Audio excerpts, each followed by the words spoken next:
In late 2016, Cartoon Network released a reboot of one of their greatest hits, Ben 10. And to the dismay of many, it was fairly obvious from the leaked images that it wasn't going to be a serious action show like the 4 shows prior. No, Ben 10 was following in the footsteps of shows like Teen Titans Go and becoming a more comedic and silly show aimed at younger audiences. And unfortunately, that is pretty much exactly what the show is. More often than not, reboots of things tend to be pretty terrible. Take the new Powerpuff Girls reboot, for example. No! Everything is wrong! Stop! Why would you do this? Those who've watched my Q&A will know that I am a massive fan of Ben 10. Even though I shouldn't be at this age and should have grown out of it by now, and have been a fan of the series for a really long time. The original show is perhaps one of my favourite shows in existence, and Alien Force and Ultimate Alien, while flawed, I still thought were pretty awesome. And while it may be an unpopular opinion, I kinda like Omniverse. Okay, I'm sorry. But this is something else. Now, I'm going to go into this review having only seen 8 of the currently available 20 episodes, so if the show gets better or worse, I don't really know. I'm just going to go by what I've seen, so apologies if there's anything important I've left out. Though I really doubt there's anything. Now, from watching those 8 episodes, I have a fairly good idea of what the show is like and why people hate it so much. It's different. Extremely different to the past 4 shows. And as I correctly predicted, the Ben 10 reboot follows the same vein as that of the norm of cartoons nowadays. That being a more comedic and lighthearted show with episodes 10 minutes long that each focus on a separate story unrelated to previous episodes. A style of cartoon that has recently become widespread across the majority of popular cartoons nowadays. Adventure Time, Regular Show, We Bare Bears, Clarence, Uncle Grandpa, Teen Titans Go, etc, etc. Some of these shows are great, and I really like them. Others, not so much. Ben 10 sort of falls into the grey category here for me, as it is nowhere near as bad as things like Teen Titans Go, for example, but you can tell that it tries to mimic the comedy in that show. Now, the actual show itself is not that bad. I mean, I've watched much worse. But fans of the old Ben 10 will absolutely despise this reboot, due to the fact that it takes all of the drama, tension, character development, and action of the original, that was what made it so good, and throws it out of the window, only keeping the comedic aspect of it and attempts to work from there. The show has that whole fourth wall breaking comedy style, like that of Teen Titans Go, though it doesn't rely entirely on it. Sure, the episodes do have villains that show up, but they aren't the main source of plot. Rather, each episode follows some sort of moral or lesson that doesn't make any sense that serves as the theme for the episode. For example, in the first episode, the show begins with Ben and Gwen arguing about Ben's Ben-tuition, cue fourth wall breaking text, and Gwen decides to act as Ben's filter for the remaining 9 minutes runtime. Ben decides to ignore her, and proceeds to jump into Niagara Falls as Cannonbolt, awakening an underwater creature that proceeds to attack Ben. At the end of the episode, you'd think the moral would be that Ben should have listened to Gwen, but instead it's that both of them are right, because Ben chose the right alien to use instead of Gwen's suggestion of Heat Blast. Using Heat Blast in water, I don't care if you're 11 years old. How unintelligent do you have to be to use a fire alien in the water? Oh my... And that leads nicely into my next point, the characters. Ben stays pretty much the same as himself from the original show, though apparently is now a lot dumber and without any of the important lessons learned. Gwen's character has changed completely, and goes from being someone who despises her cousin to someone who wishes to help him out at every given moment. And though the show tries to have moments where the two argue, it just doesn't work without the two hating each other from the very beginning. And she's not the smart one anymore. Once again, Heat Blast against water! Grandpa Max, on the other hand, is,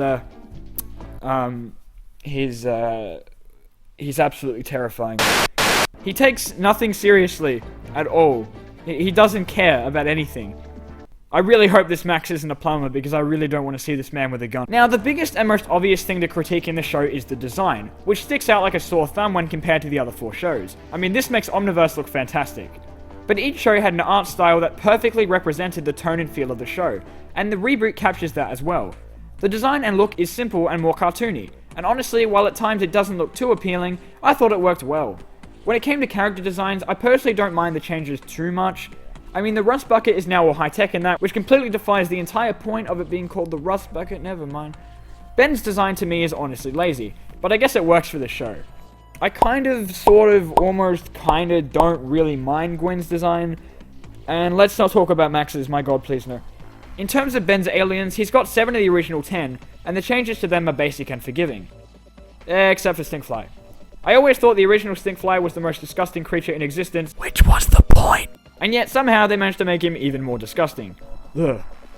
Those replaced were Wildmutt, Ripjaws, and Ghost Freak, the former two being replaced by new aliens, and the latter being removed because that would have required actual plot to be in the show.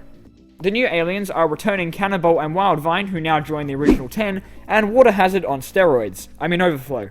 His name is Overflow, that's what I meant. Water Hazard. The 10-minute runtime of each episode is what holds this show, and a lot of other modern cartoons, back. It's hard to tell a full-length story in such a short amount of time, and 10 minutes only allows for a problem and a solution to occur.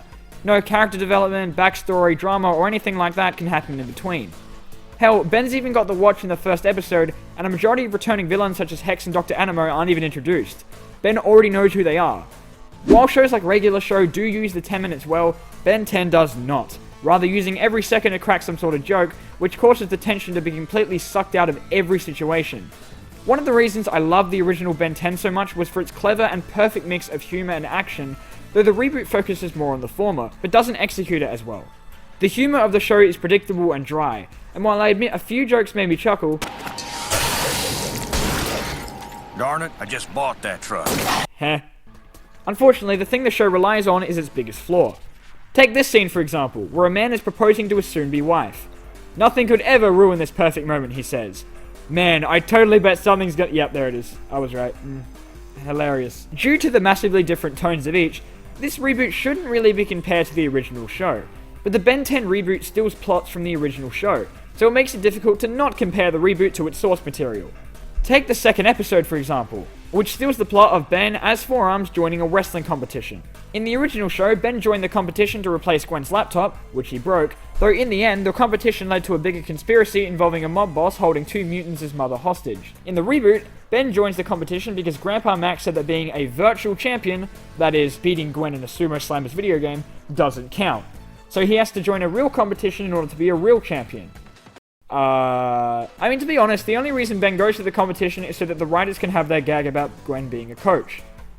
And it really doesn't work. Whenever the show does come up with something original, it ends up like this.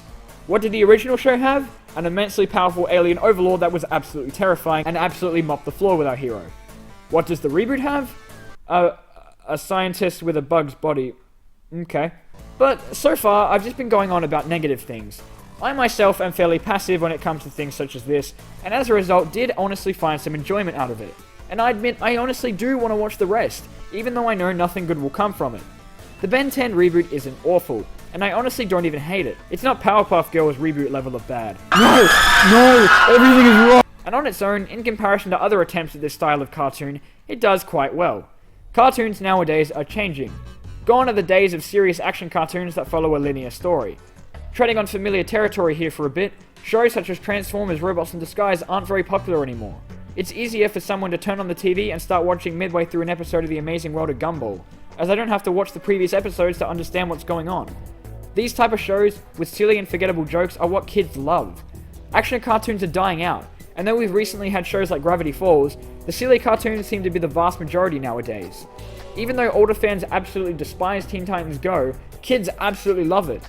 When I was younger, watching Ben 10 growing up, I recall a news article warning parents that an action show like Ben 10 was causing an increase in violent impulses for kids, which led to my parents preventing me from watching it for a bit.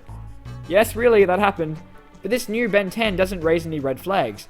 It's just mindless and stupid fun, and that's what kids, and parents, love. The Ben 10 reboot isn't for those who have followed the series for years. It's for a new generation, and I'm sure they'll love it. Except for that one episode where Grandpa Max reunites with his badminton team and they defeat Zombozo by turning into a giant badminton racket. Like, what the hell was that? Hey guys, thanks so much for watching my review of the Ben 10 reboot. If you enjoyed, be sure to drop a like and also be sure to let me know in the comments what you think of the show. Thanks, and I'll see you guys in the next video. Diamondbolt out.